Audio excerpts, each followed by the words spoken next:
Hello, I am Melissa Sterry and I'm a design scientist and a futurist based here in the UK, but I consult and work internationally. So design scientist, my background is in design. I trained as a designer, but I'm not interested in making specific objects as such. I'm interested in the ideologies and the philosophies and the systems that underpin the way that we design, what the history of those is, what the psychology is, and what the possibilities are, how we might interpret the way that we design materially and structurally, but more importantly than that, ideologically, both in the now and in the far future. People often think the futurist is permanently stuck in the future, but my studies go back literally to the origins of humankind and more specifically to recorded history, so the past several thousand years, looking at the things that repeat themselves. There's a lot of cyclical activity, how we respond to different types of scenarios, and what we might extrapolate from that if we take away the superficial.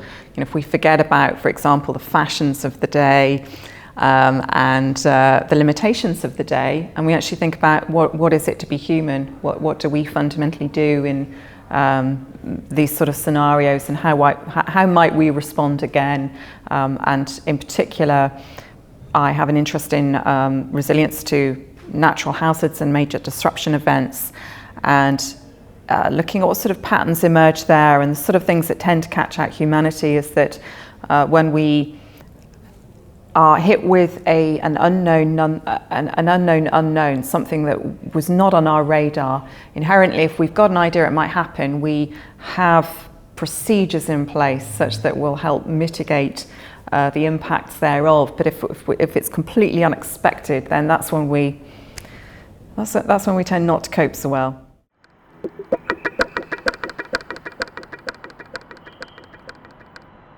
Today at the festival and yesterday, I've been talking about a couple of different aspects of my research, but in particular about complex systems approaches and the way in which, if we're looking at philosophies and ideologies, it's always important to realise that firstly, we tend to see that ideas are geographic in their remit. So for example, fundamentally you could look at differences between Western and Eastern ideologies, but then that's become rather mixed now because obviously this is a globalised world. But certainly if we look back historically, we find that there are areas of divergence, there are areas that are quite specific to those ideologies that are in response to the events that they have experienced and sort of scenarios that they've generally confronted. And then there are areas of convergence. There are areas where it would appear that humanity has come to a consensus, if you like, even if the way in which we express that in language is quite different.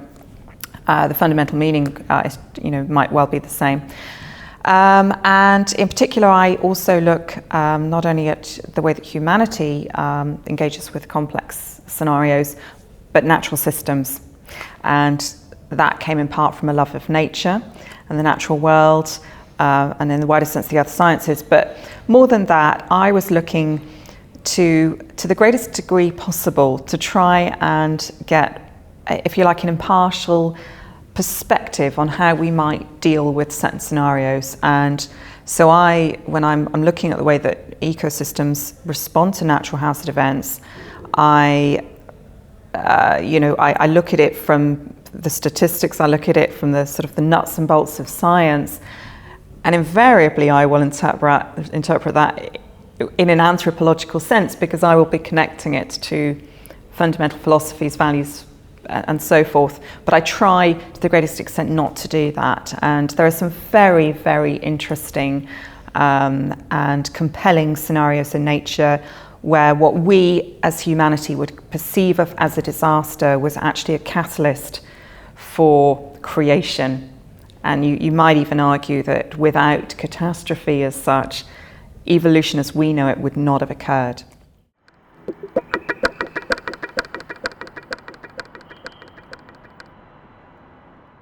One of the main projects that I'm working on at the moment and since 2010 is something called Bionic City. And it's a spin-out of my more formal research. Essentially, it means looking at nature, looking at how flora and fauna behave, looking at the characteristics, looking at, if you like, the fundamentals of their design, their materiality, but also in the wider sense, the symbiotic relationships and the systems those comprise, and seeing what you might apply from that within a human design challenge. Might there be an answer in nature, in other words? So Bionic City asks the question, how would nature design a city? Technically, we could actually create a very lifelike city now, but the rate at which we are progressing forward is phenomenal. I mean, in the discipline of biomimetics, since in the period 2010 to 2013, I think it was something like a 5-fold increase in the number of academic papers published, articles published, patents, etc. It is exploding in terms of innovation and creativity. So it, really is that golden age. It's like the renaissance, if you like, of the bionic and biomimetic sphere. So who knows where it will go? I absolutely think we will move to a point at which at least some cities in the world will be more lifelike. Not all, because that's not how humans go about things. We explore different ideas and for many different reasons. But definitely I think that we're heading in that direction. I think the signs are there now. I've got a few ideas about how that might manifest, but one of the great things about working with science and technology and innovation is when people surprise you. So I'm really looking forward to all those unexpected things that pop up in the coming decades.